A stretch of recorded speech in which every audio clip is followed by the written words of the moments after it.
Welcome back to Trailer Trashing, the podcast where we make fun of, watch, critique, and review movie trailers. I'm your host, Joey Rinaldi, and joining me as they do every Tuesday is our chief editor producer, Charlie Weinshank, and our very funny man who is also known as Soupy Garbage Juice, but today we'll call him Derek Blythe.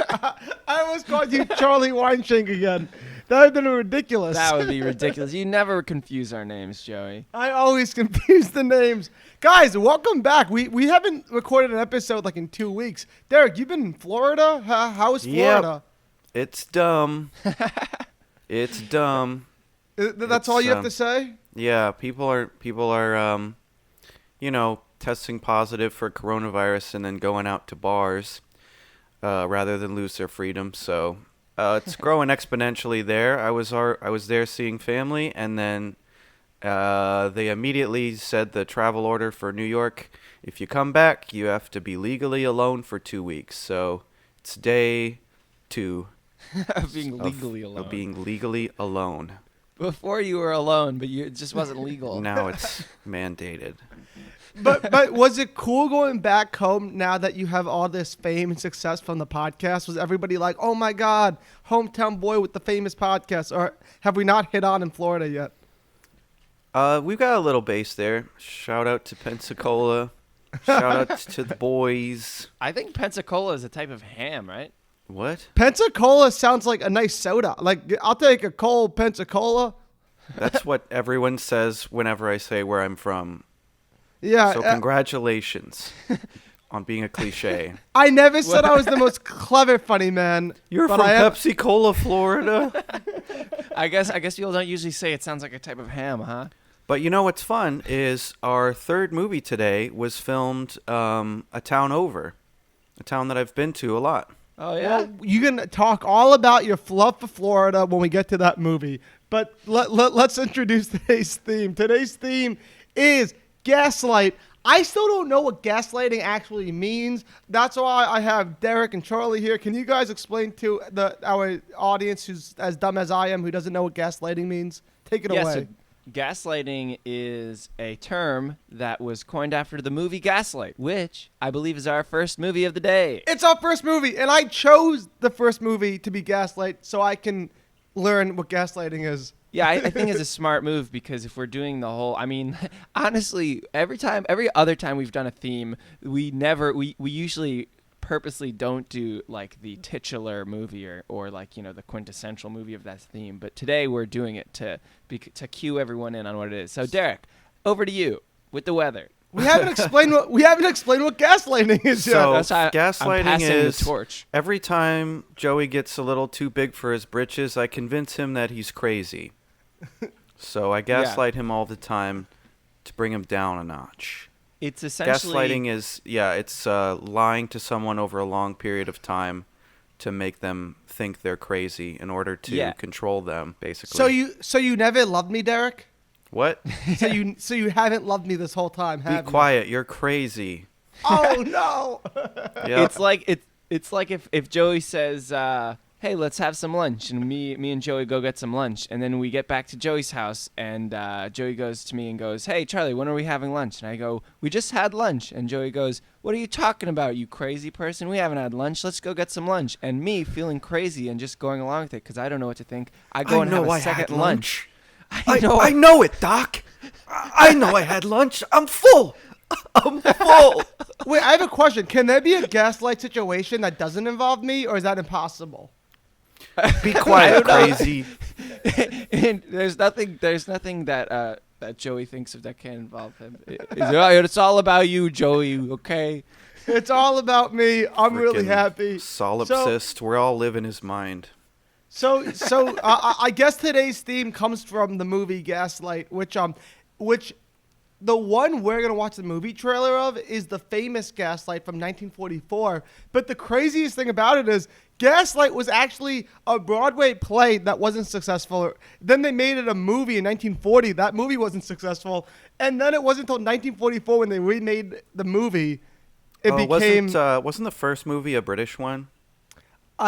I'm not really sure about that. My fun fact research didn't specify the ethnicity of the 1940 Gaslight. Well, it actually would make more sense because I was about to say, before Derek said that, I was about to say, wow, that's kind of strange that they made the movie twice in 4 years. But if it was from England, it wouldn't be that strange because they do things like that. But the 1940s was a weird. It's like, was it the Wild Wild West of making movies? Yeah, I don't know. Yeah, they did make a lot of movies back then, but still, I don't think they would make the one movie twice in 4 years. That's a lot. I don't know. What is it, Spider-Man? Whoa.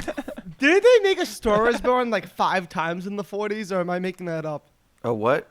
A Star Is Born. Wasn't that movie made like 5 times in the 40s? That movie's been made like every decade, yeah.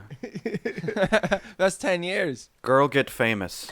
But speaking of A Star Is Born, George Cukor, the director of A Star Is Born, also George Cukor?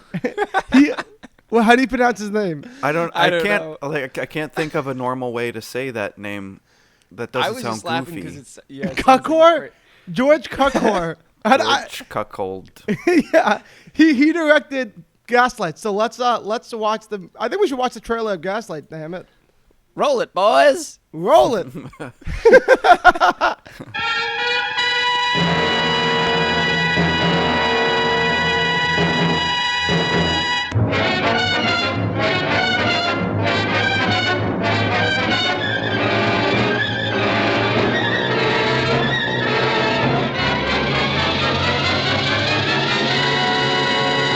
It was written 2 days before she was murdered.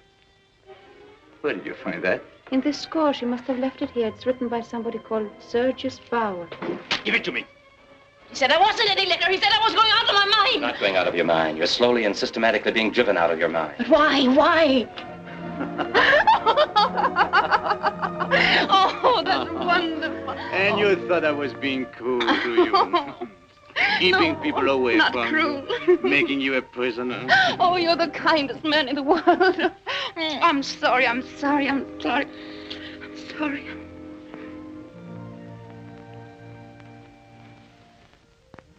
If I were not mad, I could have helped you. Whatever you had done, I could have pitied and protected you. Because I am mad, I hate you. Because I'm mad, I betrayed you. And because I am mad, I'm rejoicing in my heart without a shred of pity, without a shred of regret. Watching you go with glory in my heart.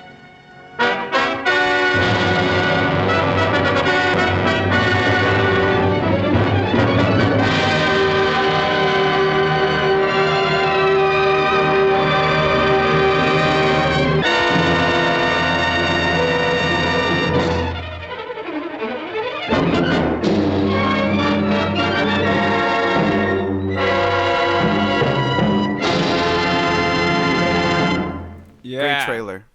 Great. I had a lot of fun watching that. Yeah. I had a lot of fun watching that, but just for the record, the movie Gaslight, I don't know if it's about the adjective gaslighting, whatever it's called. I think it's just Verb?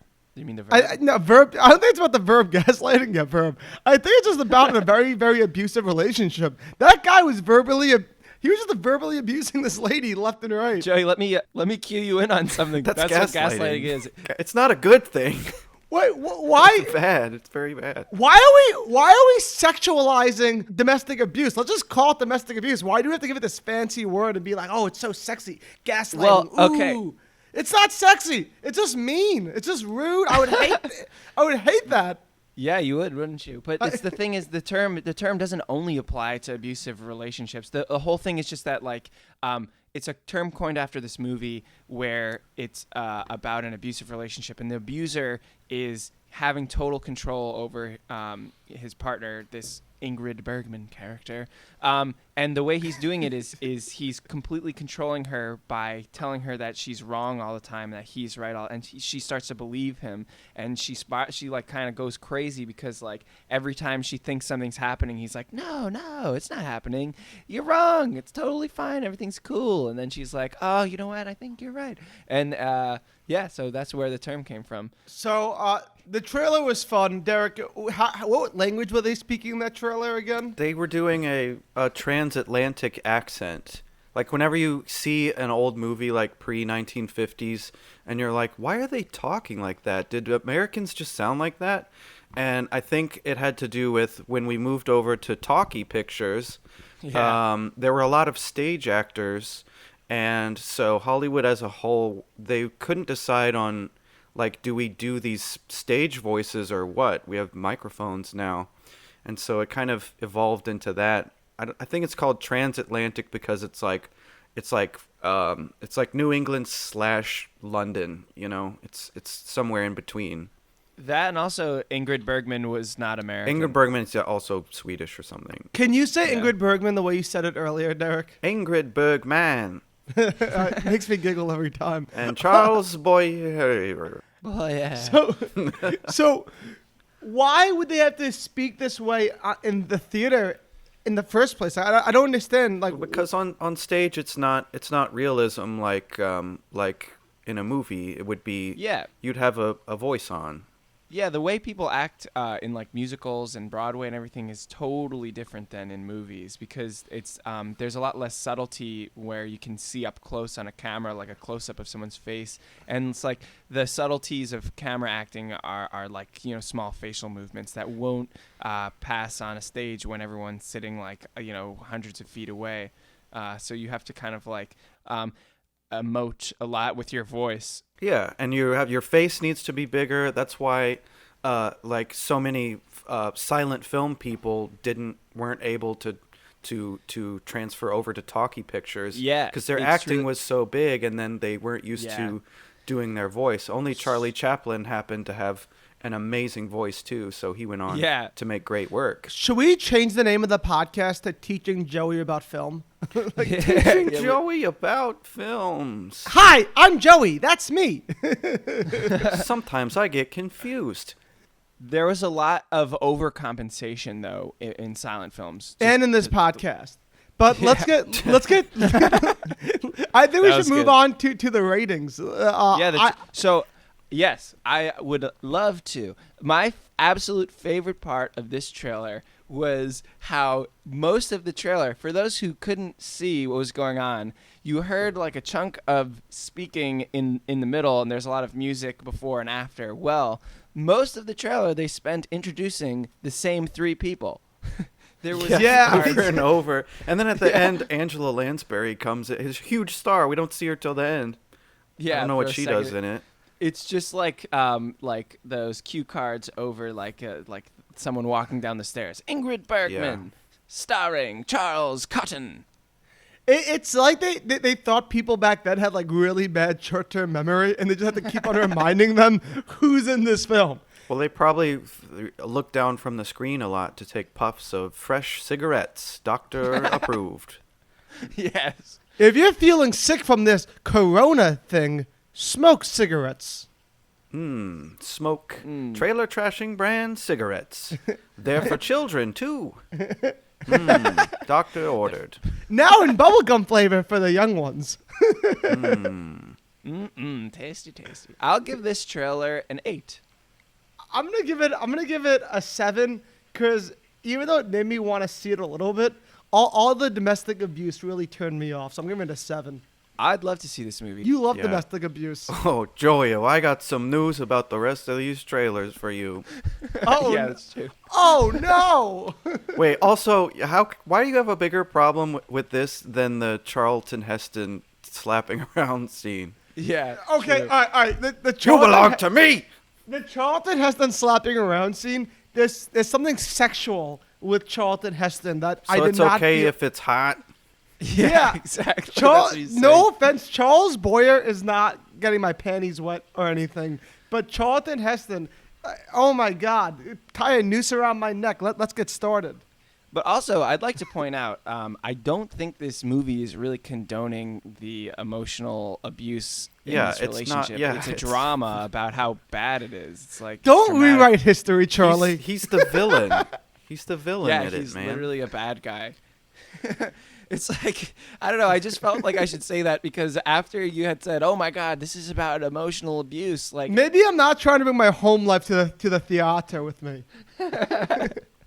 Yeah, but I would love to see this movie. I've known about it for a while. I never saw it, but I love these old trailers because you get to see something new. You know, like every era of film has its own kind of trailer. So before we go on to Rotten Tomato, I there's a few fun facts from this movie that I feel like is definitely worth mentioning. So starting off with the the director of this film, George Cukor, and his producers, they tried deleting all of the material of 1940 Gaslight. They wanted to like just abolish that film, and apparently there was so like little film back then that it was actually plausible to do that. All you have to do is find all the footage and just like, I guess, Throw it out. yeah, yeah. Oh, like George Lucas did with the original non-CGI stuff. Really, he did that? He was like, you can't like make copies of the original Star Wars now because he has them in a closet or something. Well, so that's Like, what they're gone. So Cukor was trying to be like, we're gonna make he's like, we're gonna make the 1940 Gaslight not exist. But then like the producer of that film was like, fuck you, that's not gonna happen. I mean, suck. I feel like that's entirely ironic. That movie never exists. You're crazy. What are you talking about? He was trying to gaslight the original Gaslight. Yeah. This is the other fun fact that I felt like we had to worth mentioning. Ingrid Bergman. She spent like months studying people at mental institutions, researching women specifically who've had bad mental breakdowns from domestic abuse, and she spent time with these women so she can get into character. Wow, that's pretty cool. I mean, she plays a lot of these types of characters. I mean, she's in North by Northwest, right? And My Fair Lady. Yeah. She's a really, really good actress. Like every time Yeah. she cries in Casablanca, I tear up. I tear up too. Play it again, Sam. Oh, she's not in My Fair Lady. I'm sorry, she's in Casablanca. That Cukor made My Fair Lady. Cukor. I was talking about like the psychological acting that is with the Alfred Hitchcock, type of movie. Yeah. And if she can be in an Alfred Hitchcock movie, she's the bomb diggity. Yeah. That's what I'm saying. So this is the last fun fact. You know how we saw a passionate kiss in that trailer? Yeah, it was pretty sloppy and teary, and It was sloppy. It was teary. So they did not meet. So Boyer and Bergman did not meet until their first day on set. And the first thing they did on their first day on set, the first day they met, was film that passionate kiss. How weird is that? nice. Yeah, that's hot. Is Nice. that? I think that's bizarre. Like, that's just like bad production planning. Like, how do you make these two actors first time meeting each other be like, all right, stick your tongues down each other's throat and make it hot for the camera? Yeah, Yeah. I wrote a play once where I had the characters kiss, and later I was like, did that kiss need to happen, or am I just being like a perv? Yeah, pervert. Now kiss. Now the part they kiss. I'm starting to think I might have been wrong about which Alfred Hitchcock movie she was in, but whatever. The thing that I do want to say that's relevant is that they had rules, though, that made it so that it wasn't probably as bad as you think it was. There were limits to how long you were allowed to kiss in the movies because of censorship at these times. Oh, no. On camera, like when they're editing the movie, there's how long. But when they're but when they're filming the scene, they're taking 5, 6, maybe 10 takes. Remember fucking Mel Gibson? He had to do a 24 hours of kissing because of this. It's crazy. Nice. So you're right. Yeah, I guess I was wrong. So it's give all in me- the editing. Give me a Rotten Tomato scores. Can I give you one hint for this theme? I mean, this is a classic. This movie. theme as a whole has ranked really high in the Rotten Tomato scale. That's no surprise to me. That's my only tip of the day. These are some we are like really doing some hard hitting movies today. Hard hitting movies Yeah. for hard hitting gals and guys. A well done gaslit themed movie is really What are you captivating. talking? We're not doing anything. What are you talking about? What? There's no movies. But I thought we were. Ah, come on, talking sweetie. about- There's no movies. What are you talking about? I swear. I swear Fuck we you. were. I swear we were just. But I swear we were just about to do the Rotten Tomatoes. I know I'm not crazy. You're crazy. I know what I saw. Throw the straitjacket on him. You didn't see nothing. I don't know what's real anymore. I don't know what's real. All right, I Derek, just know that Derek. I'm horny. Derek, stop doing your angered accent, whatever accent, North Pacific Islander, Ingrid Michaelson accent, Yeah, you whatever got it. whatever you're doing, stop it. Give us your Rotten Tomato score. I'm sick and tired of this bullshit. You're not in the theater anymore. Just give us your score. This one's probably up there like a 91. I was gonna go 90. I was gonna say 98, but that's like really, really too close to 100. So I'm gonna say 95 because I think it's. Really And high. the Derek Meister, the soupy garbage juice man himself, the man from the Swamplands. He won it. It was an 87. And Yes, I knew it wasn't 100. Derek, what do you want to say about this victory? I feel. What victory, Joey? What are you talking about? Wait, don't take that away from me. I know Take I what won. away from you? I What are you I talking know about? I was just doing the contest. Rotten Tomatoes. I know I'm not crazy. You believe me, don't you? I think we're reaching our limit on how many times we can do that. I know. I don't know how much mileage that has. I was done with it like 4 minutes ago. So Roger E. Barris I guess he wasn't reviewing films back then. I don't know why, but we have He nothing. was probably 2 years old. So we have nothing. We have nothing from Roger Ebert. So when we don't have Roger Ebert, what do, gang? We go to our best friends from Common Sense Media. Conservative moms and children. Yeah. They gave it a really high rating, actually, because, What did the moms give it? they gave it a 5-star. I think. Is that 5? It looks like a lot of It stars. has and 5 it's 5. star, and one teen gave it 4 stars. Kids 11. Oh, kids 9 plus gave it 5 stars, but kids 11 plus gave it 4 stars. No, parents said it was 9+. The kid was 11+. Oh, I see. Because I was really confused. Because I read that and I was like, are the parents age 9 and up? I don't understand. Dude, kids be having kids at young ages these days. I know a 4-year-old who has a 2-year-old. Whoa. I know a baby with a little smaller baby inside.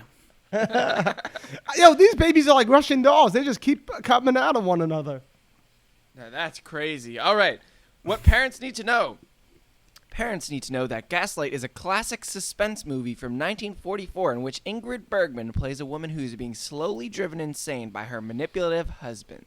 There are some very suspenseful scenes, but no violence or gore. Cigarette smoking occurs. There is some mild sexual innuendo concerning the social life of the maid, played by Angela Lansbury, and her relationship with the neighbor police constable. The plot of the movie based on the play, and the title led to the creation of the term gaslighting, a word that has come into common usage especially since 2016 in terms of politics and manipulation. So this reviewer doesn't think verbal abuse is violent? Because I think it is violent. Boom. Well, it's not physically violent. He was verbally violent. Yeah. Yes.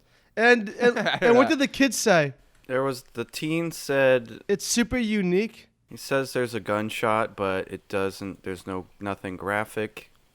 And older kids will understand it better. I mean, I guess that goes without saying. That makes sense. He said Wait, did a kid actually give like a thoughtful response? That's what normally these 11-year-olds. 13, I guess. It's. Yeah, No. that's true. Normally they give really bad responses. They normally are like, "This movie didn't have tits in it." Or is that just my review? I don't That's know. That's just you. That's Joey Rinaldi reviews. Parents say, kids say, Joey says. If you pause it at 14 minutes and 30 seconds, you can see an ass crack. Can see an ass crack. It's from a dude, but hey, I'll take it. Hey, dude, ass crack is still an wow. ass crack in the ass crack community. Skin is skin. Crack's a crack. That's right. So now let's move 24 years later to 1968 with the first American movie that the creepy old, what's his name again? Why can't I find his name in my notes? Roman Polanski, the creepy old Roman Polanski. The first American movie he ever made, which is also considered a Gaslight movie. Let's watch the trailer of Rosemary's Baby. Yes, Baby. sir. Roll that beautiful bean footage. 7. Here you go. Originally, the smallest apartment was a 9. It's been broken up into 4, 5s, and 6s. This room, for instance, it would make a lovely nursery. Oh, it's a wonderful apartment. I love it. Let's have a baby. Miss Woodhouse, congratulations. Really? Congratulations. Minnie Castevet has a herbarium. I'm going to have her make a daily drink for you.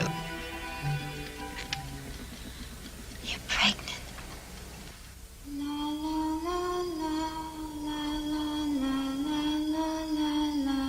Are you aware of the rampant and rather unpleasant reputation around the turn of the century? Awful things happen in every apartment house. She seemed so happy and full of... She said wonderful things about you and your husband. This is for you from Roman and me. Sometimes I think they're too friendly and helpful. Guy, I have a pain. I'm so afraid the baby's gonna die. Rosemary, pain like that is a warning that something isn't right. They're not setting foot in this apartment ever again. What about what's fair to me? There are plots against people, aren't there? Well, there's one against me and my baby. If you say anything more about witches or witchcraft, we'll be forced to take you to a mental hospital. I haven't flipped up, Doctor. Patch is dead. He told the doctor to make sure that you got the room that was on his desk. Read what they do, Guy. They use blood in their rituals. Monsters. You're lying! You're lying! You're lying! What have you done to it?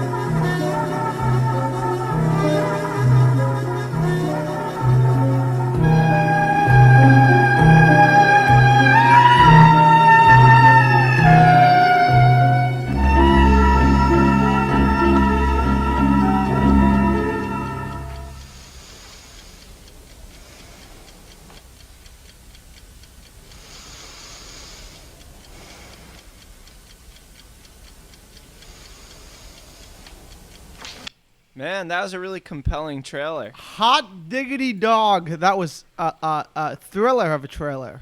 Yeah, really. I was really at first I was like, man, what is going on? Like, why are they doing it like this? But like, it really like roped me in. I felt like I was like watching a movie. Yeah, the audio effects of like I can never tell who was talking, and I always felt like there was people speaking in the background. Did you get that vibe? Yeah, at first I was like, what's up with this music? I can't hear anything. But it was like on purpose. La la la. Can I give is it? I don't want to like ruin this movie for anyone, but it is like 50 years old or something like that. Like, can I say what happens? Ruin it. I've never seen this movie. I haven't seen this movie, so just ruin it for me. I saw it a long time ago. I chose this movie. It's like a really top movie on my list, at least. It's so good. You know, I love Satan. I love this kind of thrilling stuff. It's got everything I like. You know, all Joey needs is a little TNA. All I need is the Dark Lord Satan. So everybody who worked on this film after like a week in was convinced the film was like cursed because they were like, it's really bad that we're promoting the devil. Yeah, so to explain why this is a gaslighting movie and just generally some background on this movie, it's about this couple, Rosemary, and I think her husband's name is Guy. It seemed like that's what it was. Yeah, Guy. So Rosemary and Guy move into this new building, and they meet their neighbors, and their neighbors are really friendly. And Rosemary has this really weird night one night, and she's like, she thinks she's dreaming or something, but like she's not really sure what's going on. And so she's like trying to figure out what happened, but like her husband and her neighbors that are like really like overly friendly at this point are like trying to tell her, oh, what are you talking about? Nothing ever happened. So what had happened was, and now I don't want to ruin this movie, this great movie. For ruin it. Okay. I have your permission. This is the podcast where movies get ruined, and if you're too young to watch old movies, then go fuck yourself for not seeing these movies.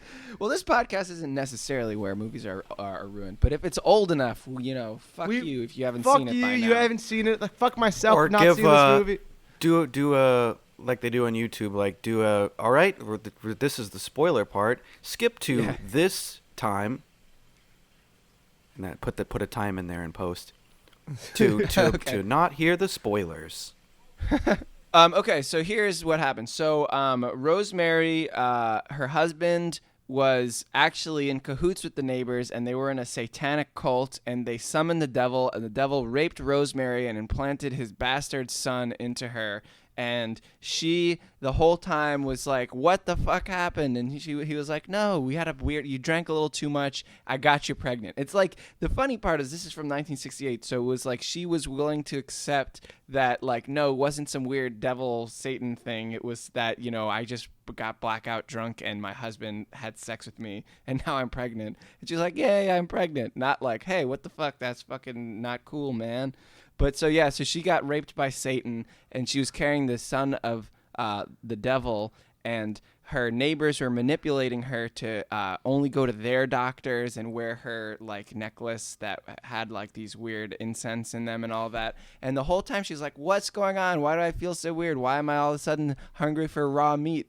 And why am I not allowed to see this real doctor? And why is this doctor making me drink all this weird shit every day? And then everyone's like, no, it's totally normal. It's totally normal. And she starts going crazy. And then all of a sudden she has this fucking baby and she can't see it and she figures it out. There's all this witchcraft involved. And so, yeah. So speaking of domestic abuse and assholes, Frank Sinatra is married to Mia Farrow. And he basically Rosemary's Bambino. Rosemary's Bambino. That should be the name of the episode. Frank Sinatra apparently like told her, he was like, because I guess like he would read the scripts of stuff Mia Farrow did, like they would read them together. And Frank Sinatra read the script for this and was like, yeah, I don't want my wife being in some satanic movie, and you have to choose this movie or our marriage. And she chose the movie. And I would have too. That movie is fucking awesome. I know, but like this movie like led to their divorce, which makes you think. Wow, really? They actually got divorced? Yeah, because apparently Frank Sinatra, he used to make a lot of like dumb TV movies that nobody watched. I mean, I knew he was an actor a little bit, but yeah.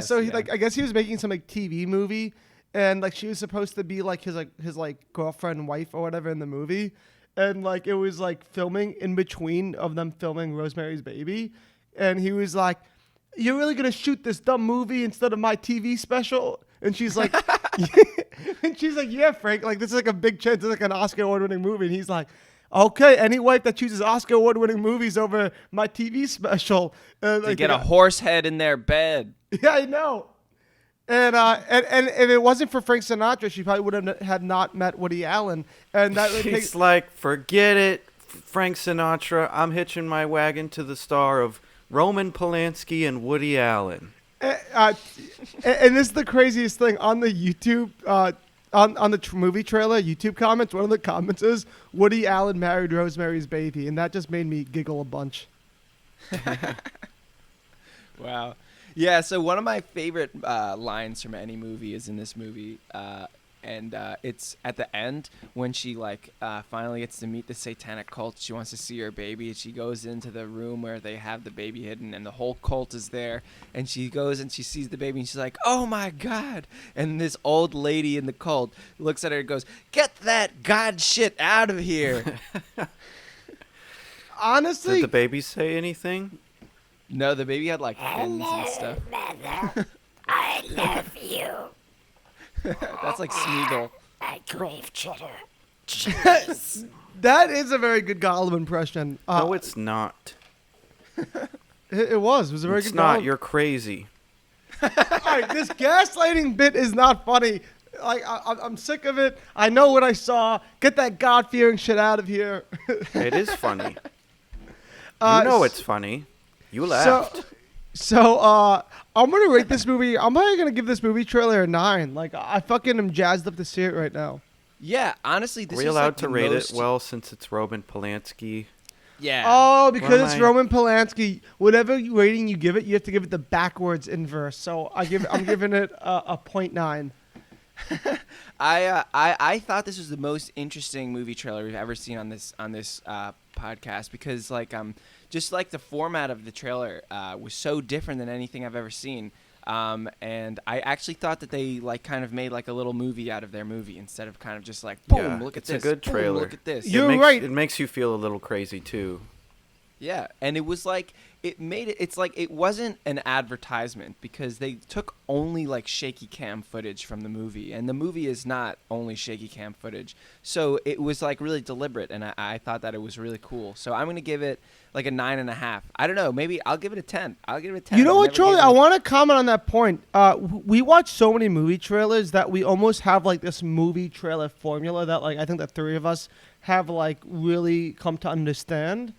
And it was really cool that this movie trailer really broke all the rules and didn't have a single like trope from the classic movie trailer formula. Yeah, there was like no title cards like starring Mia Farrow. I mean, they had her name on it. There wasn't any kooky voiceover. There was no title card. There was no bum ba da ba that a lot of them have in the beginning of it. Like there was nothing. Yeah, And it's a horror movie trailer, and like the thing is, it's intense and it's a thrilling trailer. But the way horror movie trailers have been for the last 30 years, it's like, goosh, goosh, goosh. I'm quoting Derek when I say that. Goosh, goosh.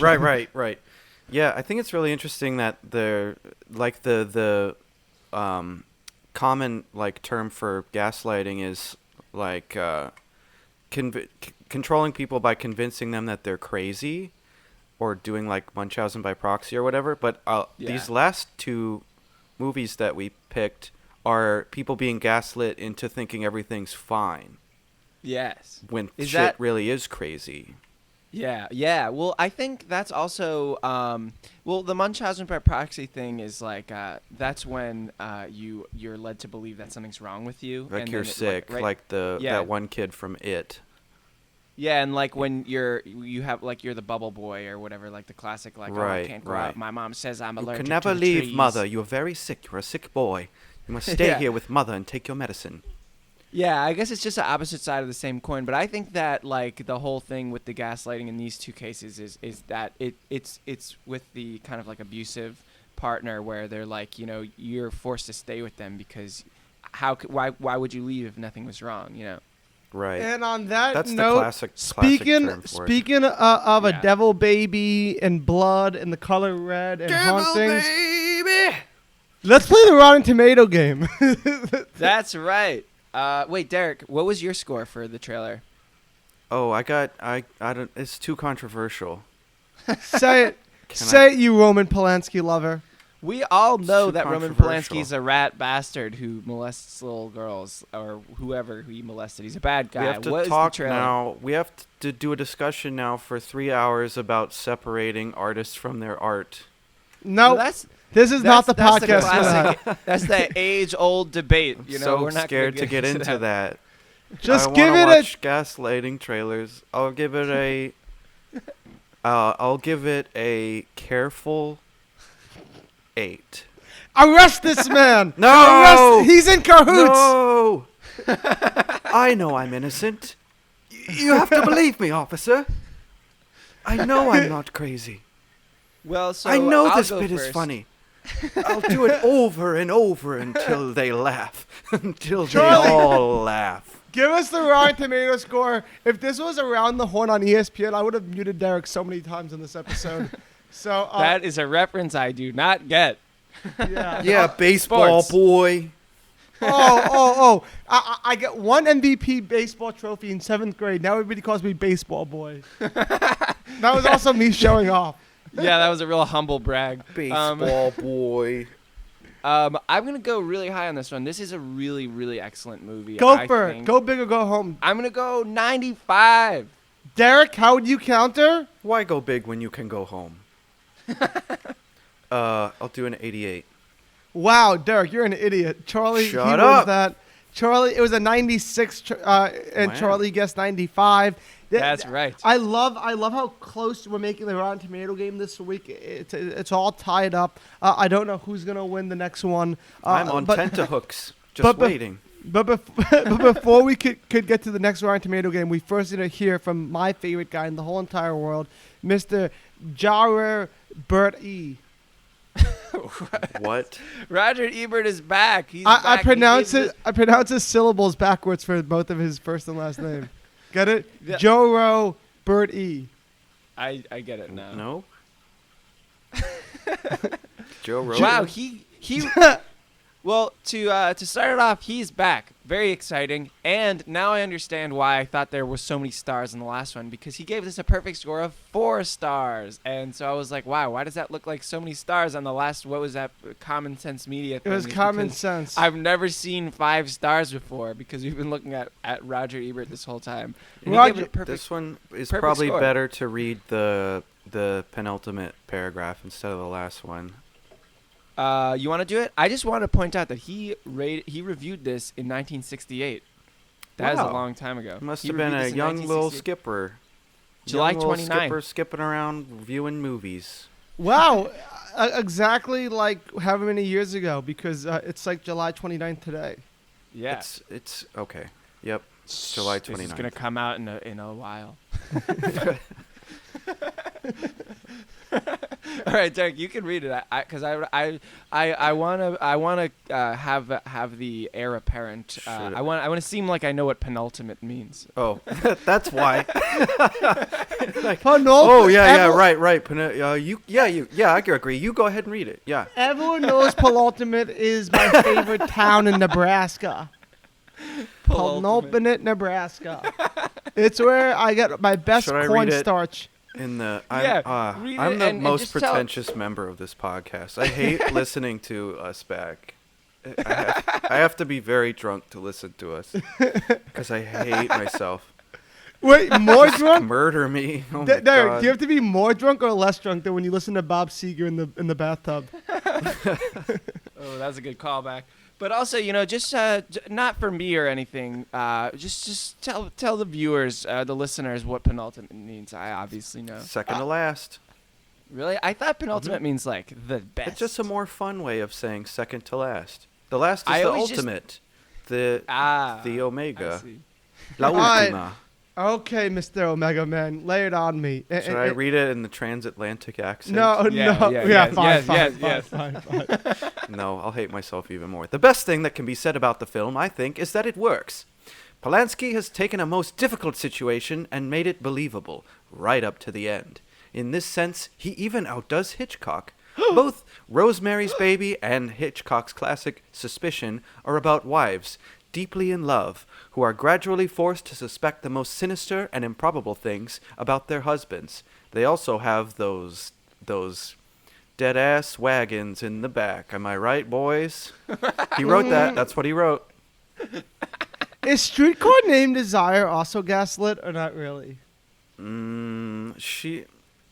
What happens in that? Blanche I'm is talking just about- kind of crazy. No, I'm talking about him. I think Michael Corleone is gaslit in that movie.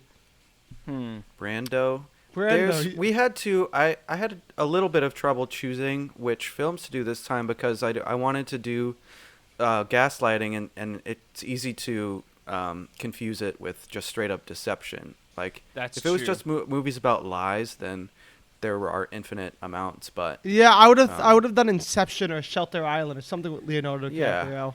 I mean, it was. We had a lot of discussion. Yeah. I guess it's probably why we landed on such fucking banging movies. Such banging movies. Banging movies that Roger Ebert banged the fuck out of by giving it a 4-star. Roger Ebert was probably, I don't know, drunk, horny, erectile dysfunction watching Rosemary's Baby, wishing he was the devil inside Mia Farrow. I don't know. Oh, man. Wait, so what were you saying about Inception? Why would that be? I don't think it works.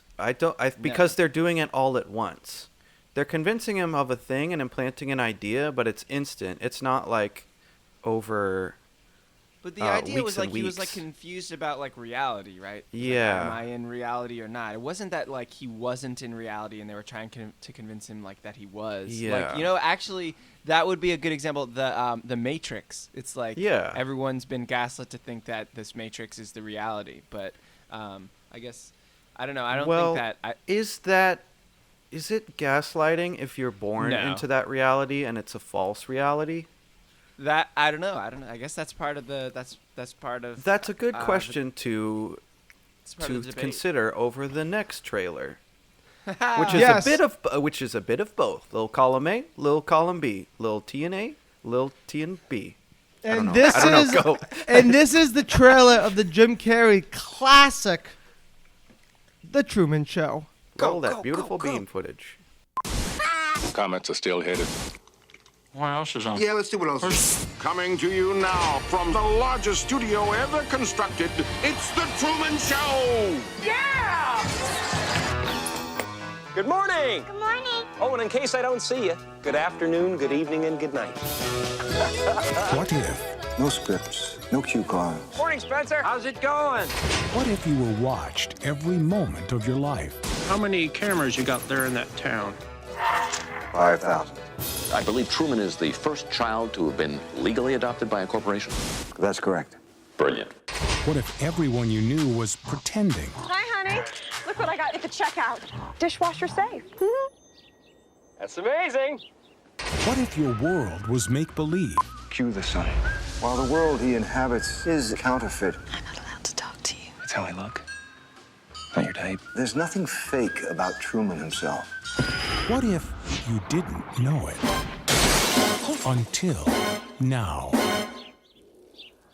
A lot of strange things have been happening. Stand by ring cam. Is he looking at us? Does he think he knows? I think I'm mixed up in something. Something big. We accept the reality with which we're presented. Everybody's pretending, Truman. Get out of here. Come and find me. Truman? Anything happen? No. Mm-hmm. You may find yourself in another part of the world. It's like the whole world revolves around me. Everybody seems to be in on it. I'm going away for a while. You may tell yourself, this is not my beautiful wife. You may ask yourself, how did I get here? I'm not in on it, Truman, because the last thing that I would ever do is lie to you. Fade up music. That's our hero shot. He's gone. Okay? Yes! Want to do it again? No! Find him. Truman, where are you going? You can do it. How do we stop him? Give me some lightning. Is that the best you can do? Cut transmission!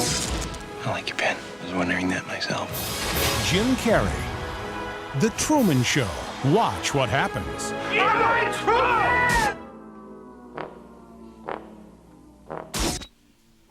What is that end? Okay. Okay. Sad farting trombone. What? That was a that? sad farting That trombone. was weird as hell. A true curveball. Yeah, that was really unexpected. Today's big curveball. That trailer was so good in the first like 30 seconds to a minute. And then they were like, now let's reveal every scene that's ever happened in this movie ever. And then I was really like, they gave it all away. they gave it away like Cindy Lou Who on prom night. It was too much. Cindy Hulu? I don't know. I just I assumed. started talking thinking I would land on a joke, and I didn't. That's every time I open my mouth ever. That's also, yeah, I do that all the time. Oh, shit. Really, the funny thing about that show Hey, guys. was... Guys, my basement's flooding. I have to go. Really? Yeah, I have to... What? Yeah, I have to Can go. I keep this in? Yeah. Oh, shit. This might be...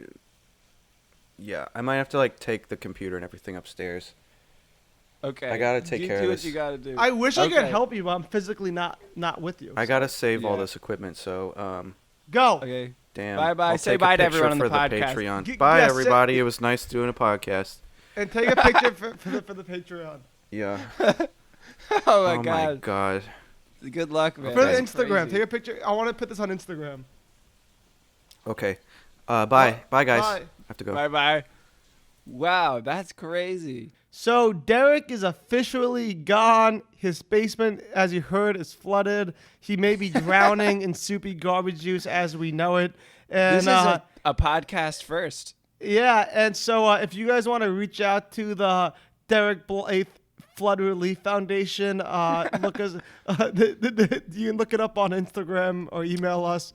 That's right. If you're a celebrity, we're gathering as many celebrities as we can to sing "We Are the World" to raise money for Derek's basement. Yeah. And we're going to have our favorite celebrities, everyone from Tobey Maguire to Roman Polanski to not the guy who was in Happy Days, but that guy's brother. You know the guy I'm talking about. The Fonz? What? The Fonz? No, the guy in Happy Days. What's his name? The main guy. The redhead? The Yeah. Richie guy? Yeah, that guy. That guy's famous. He directs movies and shit. But he has a brother who's an actor. He'll be singing "Around the World" or whatever that song is called today.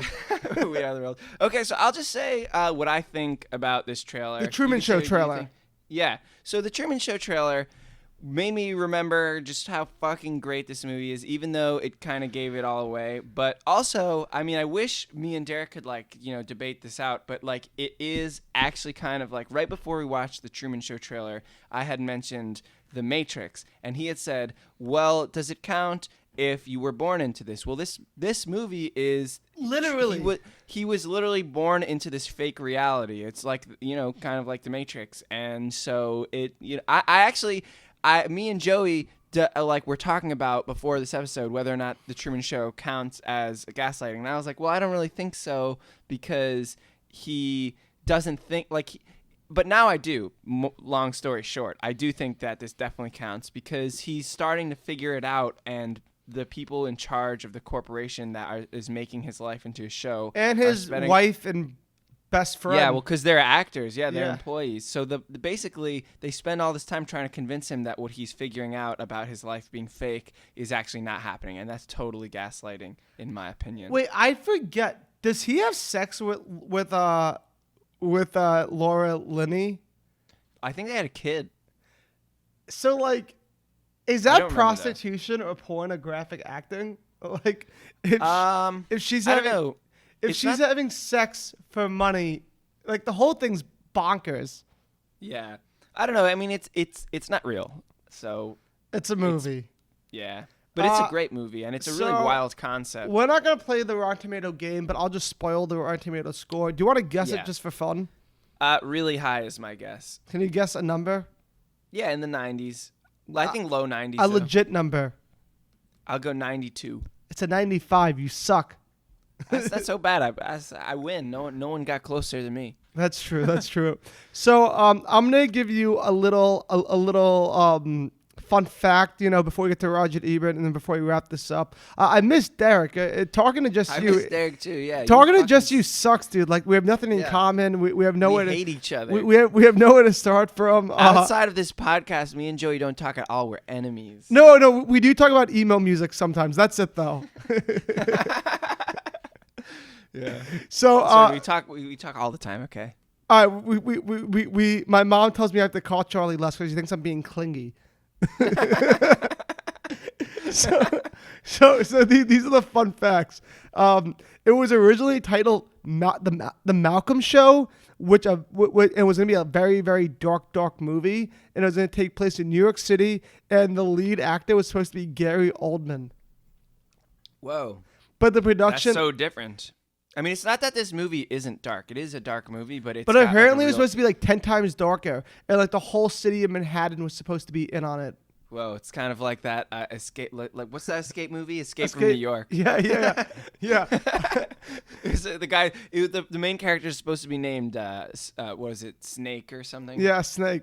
Yeah. It was actually supposed to just be Escape from New York too. The thing is, this movie is dark, but it's got a real kind of like lightness about it. You know what I mean? It's like it's dark, but it's deceptively dark. Yes, and Jim Carrey apparently loved the script so much that at the time he just made like Liar Liar and like Ace Ventura and all that stuff. So he was supposed to get paid $20 to $30 million per every movie he did, and this script was so low budgeted that he took a $12 million pay cut to do this movie. Wow, that's so many millions of dollars. That's crazy. That's wild. I would love one of those millions. Just one. Just give me one. Yeah, just a little. Just give us a little for the Derek Basement Fund. For the Derek Blythe Soupy Garbage Juice Flood.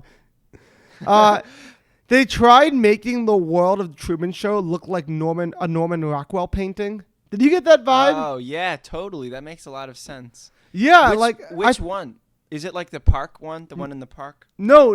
They tried to make the whole setting of the Truman Show feel like you're living inside a Norman Rockwell painting. Like not like the one in the diner. Yeah. I'm not saying like a specific Norman Rockwell painting. Just like his style, his whole style, his whole aesthetic, the whole thing. Yeah, because he's got this really, really classic kind of like upbeat and like I don't know.